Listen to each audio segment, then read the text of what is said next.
Our team for this project chose to research emotional dependency on AI. We've spent the last few weeks exploring how people form emotional connections with AI systems, why these relationships are becoming more common, and what that means for human behavior. Our presentation looks at both the appeal and the risks, and how AI is starting to shape the way people cope emotionally in their daily lives. Over the past few years, AI companionship has grown dramatically. People aren't just using chatbots for quick answers anymore, they're turning to them for comfort, conversation, and emotional support. For them, AI feels like a safer emotional outlet because it doesn't judge you, criticize you, or pull away like real relationships can involve. It takes away the pressure that usually comes with real social interactions. When AI becomes the place that people go first for comfort, the convenience also raises questions on how much they influence and change how its users handle real world relationships and challenges. Our first section introduces that idea. AI companionship can feel supportive and even necessary, but the psychological patterns seen in studies set the stage for deeper concerns we'll examine in the next parts.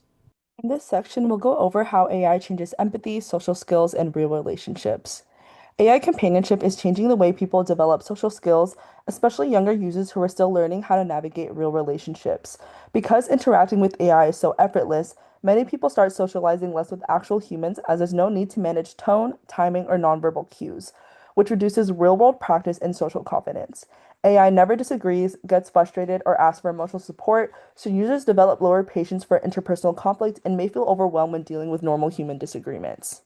This also contributes to an erosion of empathy, since empathy is built through reciprocal interactions where we must consider another person's feelings, something AI, which has no emotions or inner life, cannot truly provide. These systems tend to overvalidate users and meet every need instantly, creating unrealistic expectations for human relationships where effort, compromise, and mutual understanding are necessary. As people grow accustomed to this one-sided dynamic in conversations, they become more vulnerable to forming emotional dependency on AI. In the next section, we'll go over AI's illusions of intimacy and how it relates to attachment theory. Dependency, illusions of intimacy, and attachment theory. Parasocial relationships are one-sided emotional bonds. You feel connected to a celebrity, a fictional character, or even an AI chatbot, though they don't know you exist. Unlike fandoms, which are built on admiration and community, parasocial ties blur admiration with intimacy, making the figure seem like a friend, lover, family member, or confidant. AI intensifies this. Chatbots mirror emotions and simulate empathy, creating emotional dependency and powerful illusions of intimacy. What feels like genuine care is only mimicry, yet the brain interprets it as real connection. This is especially risky for those with insecure attachment styles, anxious or avoidant, who, as attachment theory explains, are more likely to seek comfort in one sided bonds. Cultural shifts make it worse. COVID isolation, the loneliness pandemic, the decline of social hubs like malls and shopping centers leave people starved for connection. In short, fandoms entertain, but parasocial relationships simulates intimacy, offering comfort while risking isolation, unrealistic expectations, and attachment-driven dependency. Quotes, these one-sided emotional ties to people you don't actually know or for those who don't actually exist are called parasocial relationships. They're like fake food. They taste good, but they have no nutritional content and won't meet your needs. Social and cognitive effects of AI on human development. As AI becomes more prevalent in our daily lives, it's reshaping how our brains process social information. Research shows that this type of interaction with AI is disrupting how we perceive trust, ultimately leading to the deterioration of these cognitive abilities, critically in adolescents who are still developing these skills.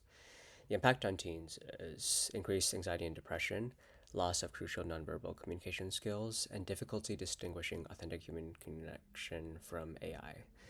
The impact on empathy is that empathy develops through real social interactions, requiring us to understand other people's perspectives.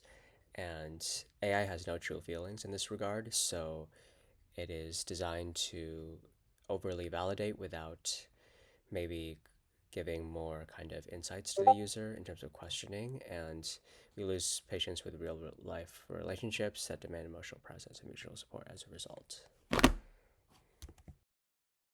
Policy, ethics, and healthy AI moving forward.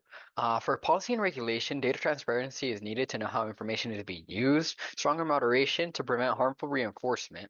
And then there's limits on romantic or therapy like AI due to the harmful nature of AI, which leads to emotional manipulation and dependency. Not only that, there's age restrictions to reduce the risk AI brings to cognitive developmental stages.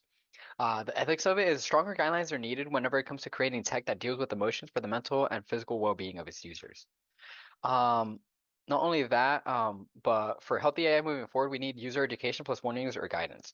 Basically, teach users how AI is a simulation, teach users risks of AI and emotional dependency, warn users about the risks, and have some sort of process to be able to use it. Otherwise, guidance towards help, real help.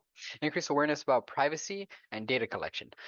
For personal practices, the balance of AI and real relationships, clear boundaries to deter reliance and dependence, and AI as a tool, not a substitute for real connection, is really necessary and helpful for moving forward. So, overall, the solutions we've discussed point toward a healthier balance between AI and real human connection. They encourage people, especially young people, to build real social skills rather than rely on AI as their main emotional outlet. AI can still be a helpful support when needed, but it shouldn't replace genuine interaction. Moving forward, the goal is to let people grow, not stagnate, and to use AI in a way that strengthens our relationships and well being.